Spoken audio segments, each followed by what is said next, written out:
Cute accelerationism rejects the active, kind of dominating thrust of traditional accelerationism. Cute accelerationism advocates for a voluntary surrender to the synthetic excesses of the future. Revolution is not duty, but surrender. The paradox is from Cute Accelerationism. The paradox of voluntary surrender to the inevitable is not a performative contradiction or a knockdown argument against accelerationism, but the very topology of its anastrophic passion. If we think of historical movement in a kind of naive way of like blue point A to pink point B, the idea is you're not the person moving the triangle.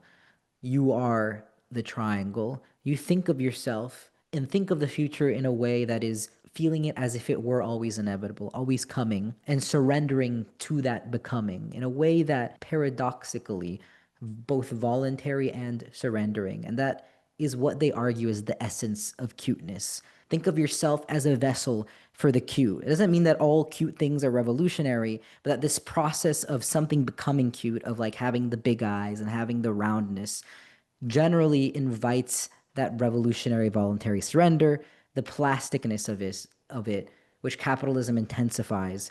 Hyperpop is one of the cultural touchstones of the book in terms of surrendering to something that is the future, that is synthetic, and that is very forward facing, but that you're just giving into that cuteness. You're giving into being queer. I came to accelerationism as a philosophy, in part because I did some research on AI, and accelerationism came as a part of that research. But I first encountered it more in terms of gender and trans theory. If we return to that fundamental question of accelerationism, how do we use capitalism's inherent tendencies to overcome it?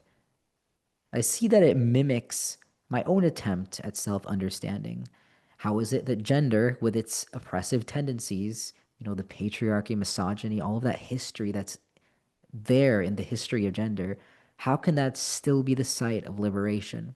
And so just in drawing out these continuities, capitalism and gender, they're both constantly shifting. They're socially constituted, like it changes over time, how we understand it, our identities change, our expressions change. Gender and capitalism have both stabilizing and destabilizing elements, the deterritorial, reterritorial. There's elements of gender where it feels like you have that identity play within it, but then at the same time, the stabilizing of like, this is what it means to be a man or woman, or this is what it means to do gender. That's that stabilizing element. Both gender and capitalism have these inherent like structural dysfunctions, these structural euphorias or these structural dysphorias within them. Within gender, it forces us to comply with certain norms. And whether you're trans or cis, you always kind of feel outside of these hegemonic gender norms, and you feel like I'm not enough of a man, or like I don't feel like enough of a woman. Even if you're cis, like people feel these feelings, and that's almost inherent to gender, is that kind of dysfunction. And the same thing with capitalism, where it has this structural dysfunction where because of this exploitation and capitalism's profit incentives, you feel inherently alienated. You feel the dysfunction of capitalism as depression, as alienation. And so we can see that transgender identity and accelerationism requires us to ask, what does it mean to be emancipated by a force that is constituted through exploitation? For a lot of accelerationists, the common slogan that they profess is the only way out is through. Transitioning, gender transition, requires a process in a similar way of going through gender. The only way out of gender dysphoria is through. Transition requires a process of ungendering and regendering, of deterritorializing and reterritorializing yourself to become more of yourself. Gender transition is about hijacking the technologies of gender, like hormones, pronouns, gestures, to achieve a life that's truly livable, as the authors of Cute Accelerationism say.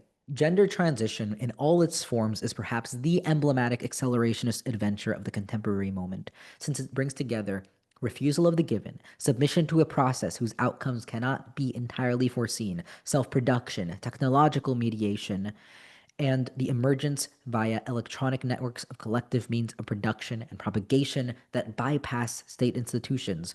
Trans desires exemplify radical contemporary forms of self construction.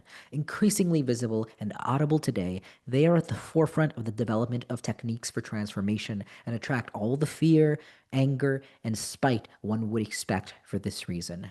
In the end, though, euphoria and collective affirmation will always prove more powerful than the weight of scorn, negativity, and complacency. It makes me think that if I have single handedly made my life more livable by fashioning myself into myself, if we're able to overcome a system as fundamental as structuring of the psyche as gender, then why not the material base in which we live in? So, drawing an analogy is one thing. How do we activate these tensions into a larger political program?